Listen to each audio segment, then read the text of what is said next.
the Richard and Judy Book Club, exclusive to WHSmith. Get the books online or in store from WHSmith for lots of exclusive bonus content. Or, if you have an e-reader, you can download the e-books today from WHSmith or on the free Kobo app.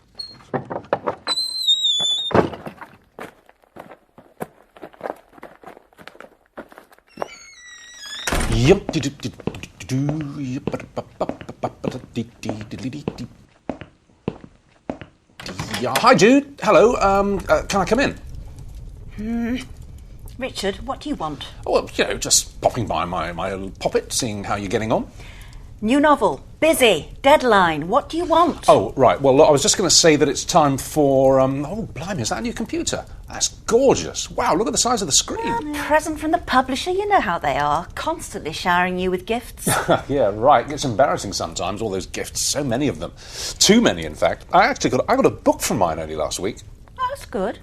Did you want something? Yeah, I was going to say that, oh, God, I've forgotten. Nope, I can't remember. All right, I'll leave you to it, Judy. I've got to get back to my book anyway. Okay, laters.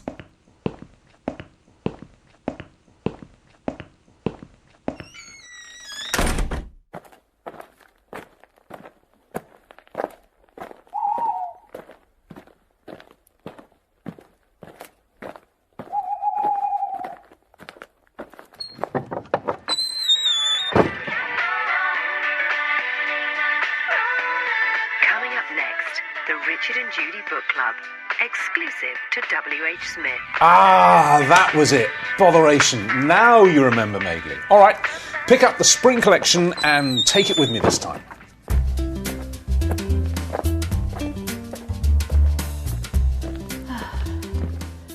It's hard work pulling together your own masterpiece. Yeah, especially when you're relegated to the garden shed. There's been many great storytellers. Chaucer, Shakespeare, Austen, Melville, Hemingway... Not forgetting Madeley and Finnegan. And our next author, who knows a few things about storytelling, is Jodi Picoult, who currently has 14 million copies of her books in print worldwide. And appropriately, her latest title is The Storyteller. Bringing you only the best in books. Richard and Judy, exclusive to WHSmith. My name's Helen and I'm in the Cheddar Book Club. If I ever met an author, I've got a few questions that I would like to ask them. Of course. Hi, I'm Jodi Picoult and I'm the author of The Storyteller. Some authors have told us that they have a love-hate relationship with their work. How does writing make you feel? There are times that I don't enjoy writing. There are some days when you write and it feels like you're slogging through mud, you know, and then there are other days when you write and it's just brilliance. It's flying off your fingertips as you hit the keyboard and everything is coming easily and you know exactly what you want to say. I think it's like any job in that way. And there's this misconception that writing is not a job, that it's all about inspiration. I've never believed that. I think if you really want to be a writer, you have to work hard and you have to have some days that don't go so smoothly. The good news is that you can always edit something bad. You can't edit a blank page. What's your starting point? How do you go about getting your stories on the page? When I started writing, I had a newborn, and then very quickly I wound up with 3 kids under the age of 4, and I learned how to write in 15-minute bursts when my kids were sitting watching Sesame Street or were playing with blocks or were taking a nap. So I learned how to write without a structure. And now that my kids are grown up and I have, 8 hours a day to write, it's a complete luxury for me. I can say that, yes, I have a structure when I'm at home. I tend to come up to my office by about 8 in the morning. I answer the emails I've received the night before from fans. I get about 200 emails from fans a day. I read and answer every one. And then I pull up whatever I was writing yesterday, edit my way through it, and then keep writing until it's time to, basically have dinner and stop being a writer for the day. But that's the best case scenario. The worst case scenario is I'm sitting on my laptop somewhere in an airport terminal writing. I can do that too. What's it like seeing your work on display on the bookshelves? It's funny. You would think that after 21 books, it gets old. And yet, when I get that first copy of a book, which is always sent to me by a publisher, and I rip open the packaging, it is just like looking at the face of your newborn for the first time. And just because it's your 21st child does not make it any less wonderful than your first. It is really, really exciting, and you do get a charge out of it. A lot of times I go into bookstores and I'll see at this point an entire shelf with all these Picoult novels on it, and I'll just turn to my husband and go, can you believe that this is where we are? Because I just never imagined it. Why do you write? I write because there are a lot of questions to which I don't know the answers, and writing for me is the act of thrashing it out. Jodi Picoult on the Richard and Judy Book Club, exclusive to WHSmith. Jodi Picoult is a marvellous storyteller herself. She writes the most amazingly detailed books, and she always does it from the perspective of a moral dilemma. Yes, that's right. She kind of takes a moral dilemma, whether it's like a school shooting in Ohio or somewhere, or somebody being accused of something, and she spins a fantastic story around it, having done all the research. And in The Storyteller, it's basically rooted in the Holocaust. It's set in the present time, but it's rooted in the Holocaust. And I don't know about you, but I thought it was really beautifully done. Well, because it deals with the big questions. I mean, here we are, so close to the death of Nelson Mandela, and everything that he stood for was rooted in forgiveness. And that's one of the themes of this book, forgiveness. Is it possible to forgive the kind of crimes which still have the power to shock us and horrify us today? Can you write them off? Is there a statute of limitations almost where you can say, well, that was then, and someone's changed, and maybe they don't need to be held to account endlessly, forevermore, or maybe they do? Well, I mean, Jodi Picoult sort of has rooted this in something which actually happened in real life to a man who was a Jewish prisoner in a Nazi prisoner of war camp. And when one of the officers, the SS officers, was on his deathbed, he was dying, he summoned this man, this Jewish man, to come to his bedside, because before he died, he wanted this man to actually forgive him. He wanted the forgiveness of a Jew. And what Jodi does is she brings that into the modern day. Sage is this Jewish girl, but very divorced from her religion, and she's sort of modern New York girl. And she meets at a bereavement group, because she's lost her mother. She meets an elderly guy who never speaks to anyone, a very old man, a man in his 90s. But he does start to make friends with her. And then she realises that what he's trying to do is to tell her the story of his life in the fact that he was a Nazi officer in the concentration camps, and he wants absolution from Sage's grandmother, who was herself a Jewish prisoner in those camps, and it brings Sage much closer to the meaning of her religion and what it means to her. Well, it's beautifully written, and in fact, I think that, you've been a fan of Picoult for a long time, but she just gets better and better, doesn't she? Her writing style just matures with the keeping. It's I think she's amazing. It's a great book. Well, Jodi is obviously an incredibly busy author. But she found the time to answer these questions that we put to her. You take a look at a very dark part of human history in The Storyteller. Where did the idea for this story come from? Well, the idea really started for me with the nature of good and evil. And whether or not somebody could do something very, very awful, spend their whole life trying to make up for it, and ever erase that stain from their soul. And by the same token, could you be basically a good moral person? Could something happen in your life that could make you cross a line to do something the rest of us would consider reprehensible, such as, for example, committing a murder? So that was really what I wanted to explore, and I started to think to myself, well, what's the worst thing anyone could have done? And immediately I thought, the Holocaust. And that was sort of the impetus for beginning where I did. And I didn't really want this to be a historical story. I wanted to bring it up to the present day as well, because I think that there are a couple of misconceptions about the Holocaust. There's a belief that it only matters to the generation behind mine, my parents' generation, because they and their parents were the ones who were affected. There is also a belief that it's a Jewish issue. Neither of those is true. It's actually a human rights issue, which is why everybody should be aware of it, and why these stories are so important to tell over and over. To have Sage be an atheist in the book, and to have her not be someone who has tapped into her family's Jewish heritage was really important to me, because she isn't the person most likely to know very much about the Holocaust. And yet, it does directly impact her and her decisions, and that's something that you see unfold over the course of the book. The fact that Sage works in a bakery that's tied to a Catholic shrine is, again, just to highlight the fact that, in some way, the differences between religions are what led to some of the persecution in World War II. Not all of it, but definitely some of it, and definitely one of the largest groups that was persecuted. However, the risk that you run is believing that whatever your dogma is, whatever your set of beliefs are the only right ones.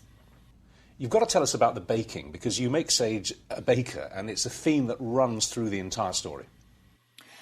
The whole point of baking for me was really to tie Sage to her past. It is her great-grandfather and her grandfather who were bakers. And baking is putting things together. It is taking a strange combination of elements, putting them together, and having something magical happen with them. And there is, in some ways, that becomes a metaphor for what happens in the book. What you could say about any survivor of the Holocaust is the same thing. You take a bunch of extraordinary elements, put them together with one ordinary person, and every now and then, with an addition of strength, of fortitude, of courage, a miracle happens. So that's really why I wanted baking to be important. It also, of course, resonates with the story that Sage's grandmother, Minka, tells to save her life when she is in the camps. She has to write to save her life. And what she is writing is a story of two brothers who are somehow involved with a baker's daughter. So there's this constant layering of the real-life baking that Sage is doing, the baking that her grandfather used to do, and, of course, then her grandmother's story, which has been hidden all these years, which was about a young daughter of a baker. There's this constant cyclical relevance of baking. Now, the character of Joseph is tricky, I think. At first, he seems to be everybody's favourite old guy. Mm-hmm. But everyone's favourite citizen. But, of course, as the book unfolds, we learn that all is not what it seems. Mm-hmm. Right. So how did you go about bringing Joseph to life? That was really the hardest thing for me to write, not only because I was writing about, a man who was doing horrible things, but because although much has been written by and of Holocaust survivors, very little has been written about the perpetrators of the Holocaust. With good reason, because if they survive, they're in hiding. And it's not as if the way I could go and talk to survivors, as I did for research, it's not as though I could turn to a former Nazi and say, hey, could we sit down and have a chat? They don't exactly come out of the woodwork to speak to you. So I really had to piece together who he was. And the way that I was able to do that was twofold. I worked with a man who is a senior historian at the U.S. Holocaust Memorial Museum in Washington, D.C., Peter Black. And Peter really helped me understand Nazi military history, which I have to tell you, I could study my entire life and I would still get wrong. And really carve out a timeline for Reiner and Franz, who are the two brothers that you learn about that are tied into Joseph's history. Joseph is his assumed name. For them to sort of be historically accurate. So he began by giving me a framework for this character to live in. But then I connected with a man named Eli Rosenbaum. Now, Eli is not a survivor. Eli is just a warrior. He is the director of Human Rights Enforcement Strategy and Policy in the Human Rights and Special Prosecution section of the Department of Justice in Washington, D.C., which is a government agency. And his job is to go find and prosecute former Nazis. He has 35 people in his office. They're paralegals, historians, lawyers, secretaries, and they basically have a watch list of former Nazi and Axis war criminals who have to be kept out of the U.S. They get calls all the time from people who think they've seen a Nazi, and they follow up on everything. And since 1989, 165 people have been turned away from entering the U.S. because of them. Eli has had some remarkable cases, which he shared with me, but probably the most important research that he shared with me were the transcripts 300, 400-page documents of the interviews that they've done with these men who they find living somewhere quietly in America who turn out to be former Nazis. And they sit them down and they start off these conversations with these men saying, I don't know what you were talking about, I was never there. And 400 pages later, they're confessing. And they're talking about how, they might have been a guard, an SS guard. They might have been the one to put the Zyklon B tablets into the showers to kill all the Jews. It's remarkable to see that unfold in the transcript. And that is not something that most ordinary people have had a chance to read. So that was a real gift to me and really helped put me in the mind frame for somebody like Franz and Rainer to understand how an ordinary German boy might wind up becoming a celebrated SS officer. Was it tempting to make excuses for Joseph? Here's a really interesting thing.